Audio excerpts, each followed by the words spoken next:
Hi, and welcome to the latest ITK Soccer Show video, where today we're going to look at the next group of the Russian World Cup. Today's group we're going to look at is Group G, which features Belgium, Panama, Tunisia, and everyone's favourite, England.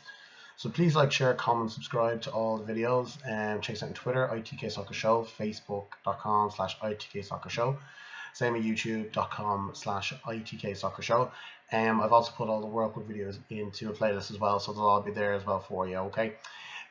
So we're going to start to kick off things with Belgium. Now they're always kind of that team in the last few years. They're definitely going through their golden generation. Really up until recently, they weren't really getting to many World Cups. Really weren't doing anything of note.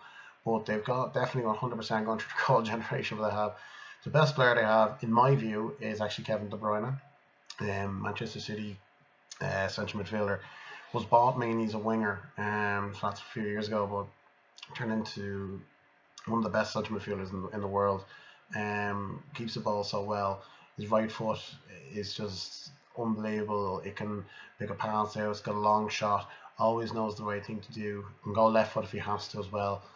I think that's very underrated in his game. His work rate is really second to none. And the thing as well he'll always do the right thing. If it's a simple thing, if it's more difficult thing, he will always do the right thing. Tactically very good, and Pep Guardiola is making him to a really top player. Obviously, the main man they're really going to look forward to up front will be Romelu Lukaku of Manchester United. Now, like I saw this man in real life, he is massive. He is so big. Um, his presence is huge. He's very fast as well, over 10-15 yards. He's very defensively quick. Again, maybe he doesn't do it in the big games when he needs to. He scored a lot of goals in Man United last year, but never really affected any big game. But again, there's a lot of teams in this league, in this group that he could score 3 or 4 against. So Eden Hazard, the Chelsea player, will be captain as well, coming into this World Cup. Again, he can play either side. Number 10 can play really, like, his dribbling is second to none really in the league. He's can maybe be a bit moody, a bit temperamental at times, but he is a bit massive match winner. He's the biggest match winner for Belgium. Don't know if he's really captain material. There's a lot of better candidates for that, but the likes of those three, especially up front, De Bruyne, Lukaku, and Hazard, you really are looking at formidable stuff, and there's a lot of goals in there as well. And we all know what they can do, obviously from days in the Premier League. If you look at really the weaknesses of Belgium, personally, I think they're actually weakened in defence now. Again, we know all their centre halves from the Premier League: Company, Alderweireld, Vermaelen, and Vertonghen. We know all them and what they can do. However, Company and Alderweireld have missed a lot of the season now.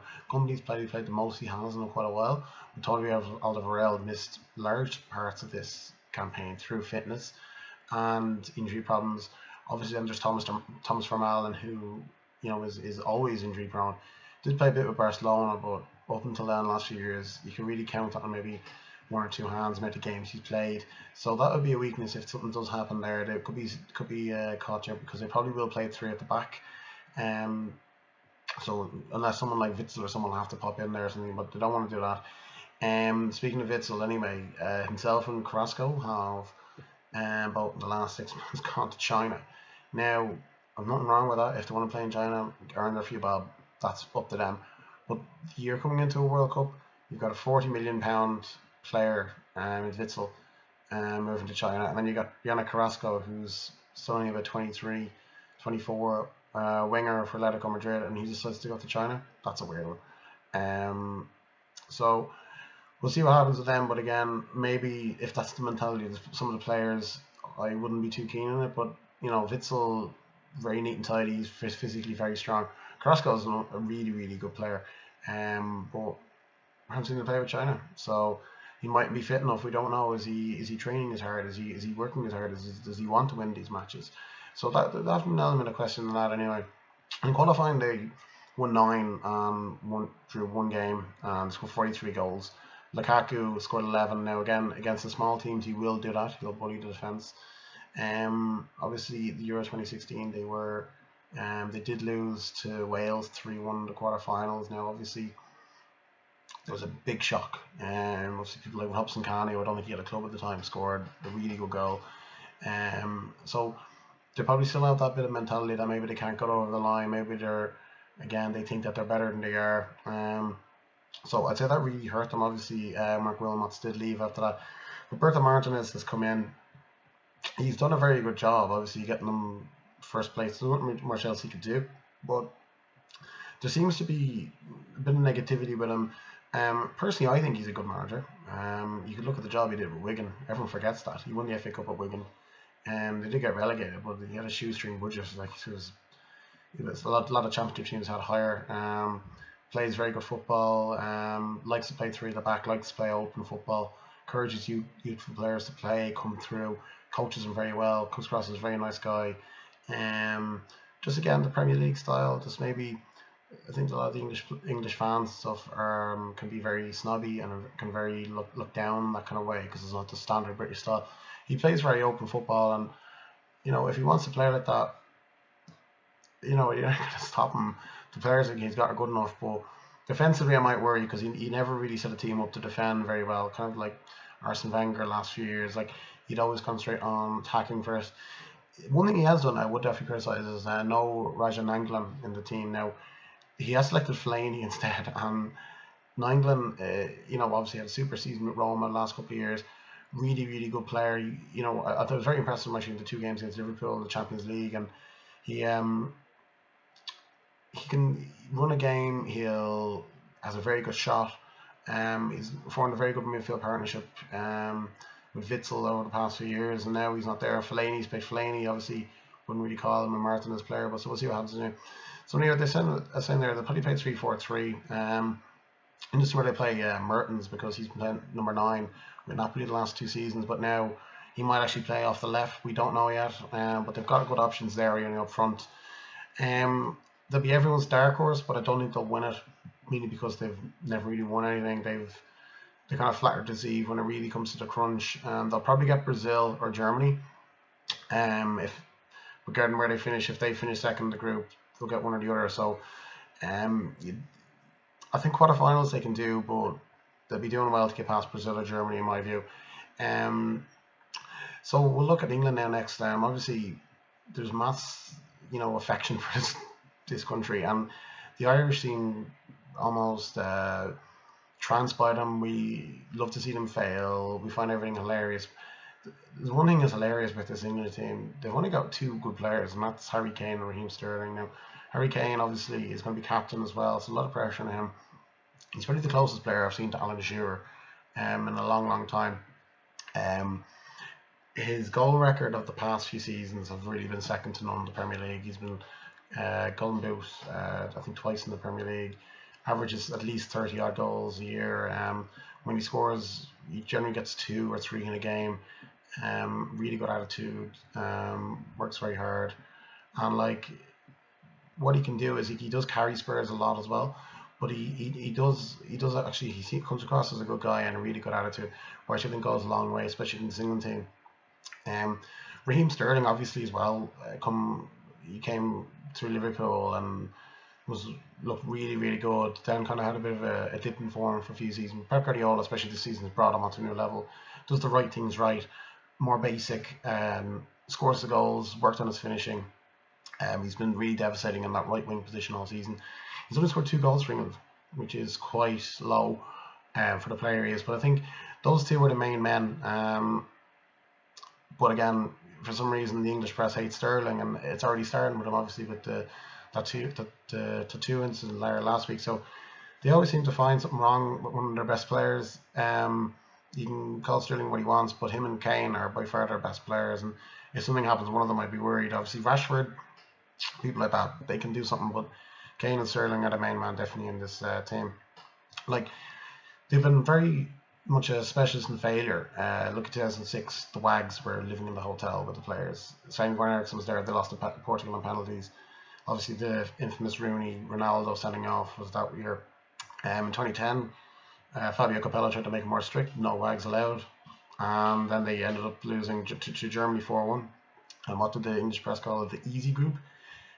England, Algeria, Slovenia, and the Yanks. and they barely got out of that group. They played horrifically in South Africa. Obviously, you can remember the Heskey step overs against Algeria in the worst ever game of all time, 0-0. And then in 2014, they got knocked out of the group stage by Uruguay and Costa Rica. Costa Rica qualified that. Suarez scored 2 goals against them and knocked them out. So I think they only got 1 point in that group. Really, again, Hodgson in the last Euros, beaten by Iceland, pathetically, really, to be honest. They do choke. But the thing about this one, they've no real, as I said, they've got Kane and Sterling. They don't really have massive names in the team, and I think that can help them. I think the pressure's off them a bit more. I don't think there's much expectation. Personally, I think they've got some really good young players, and I think they've got some good attackers. I was like Kane, Sterling, Rashford. Dali Alios popped up with a goal. Ali's runs from deep are very good. I think he could work a bit more what he can do, but I think he's certainly got talent, but he needs to train a bit harder. I think he needs to work a bit harder. But again, another good thing about England team, they've got so much youth in the team that people like Alexander-Arnold, Ali, Stones, Pickford, Rashford, all these guys are going to get game time. So we can see what happens anyway. Obviously, there's a few weaknesses in it.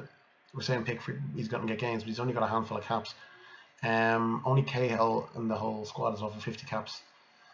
They're one of the most inexperienced teams in the tournament. They've no creativity at all in midfield. They've got to probably go with Dyer and Henderson. 2 workhorses, nothing wrong with them, but they are what you're going to get from them. They're diggers, they're defense midfielders. I'm shocked he didn't bring either John Shelvey or Jack Wilshere. He's the only player he can pass the ball forward. Shelvey had a really good season at Newcastle. Wilshere, obviously, we know what he can do. He stayed fit. He should have brought one of them. Probably ahead of Loftus-Cheek. They weren't tested in a poor group in qualifying as well, so we don't really know how good they are. They'll probably play 3 at the back. I could see actually Kyle Walker playing as a right-sided centre half. Now I don't agree with that, but he will go there. Probably besides Stones, maybe Maguire, Trippier, Henderson, Rose, Ali, Sterling, and Kane. I'd say will be the team. But again, one or two might be changed. But I think he'll go 3 at the back. Again, like Belgium, they'll meet Brazil or Germany in the quarterfinals, and more likely lose to Germany in penalties because that's what they do. But I think if they get quarterfinals, I don't think that's a bad thing at all. That's final 8 in the world. They're probably not even at that level as the best 8, and if they can get there, I think that's pretty good for England. So I hope they do well. I don't really care. Then the other 2 teams in the group, Panama and Tunisia. Panama is their first ever World Cup. I don't know anything about them. They're all national heroes, so well done, Panama. I'm looking forward to that game against England when they'll probably go 1-0 up against England and hold of the Twitter will go mad and everything. So I think that could be a fun game if England start to struggle against some of these teams. Again, like I said, I don't mind England, but they are funny because they would make a mess of everything. I think that's why people just want to keep the show on the road, like myself. Tunisia, pretty shite in any World Cup I've ever seen them in, to be honest. They'll probably finish 3rd on goal difference to Panama. But Belgium and England are very lucky to be in such a poor group, and we won't be able to gauge how good they really are until they get to the last 16 or quarterfinals, where I think that they won't get any further. But I can see both teams get to the quarterfinals, mainly because of the draw they're in. They might get a Poland or something in the next round, so they might have a chance anyway. Anyway, so please like, share, subscribe, and comment. Check us out on Twitter, as I said, ITK Soccer Show, Facebook, ITK Soccer Show, and for more videos, youtube.com/ITK Soccer Show. As I said earlier, I've made a playlist as well for all the World Cup preview videos, so have a look at all of them from Group A, and then we'll be doing Group H, which is the final one as well. That'll be up in the next day or 2 as well. So catch you later.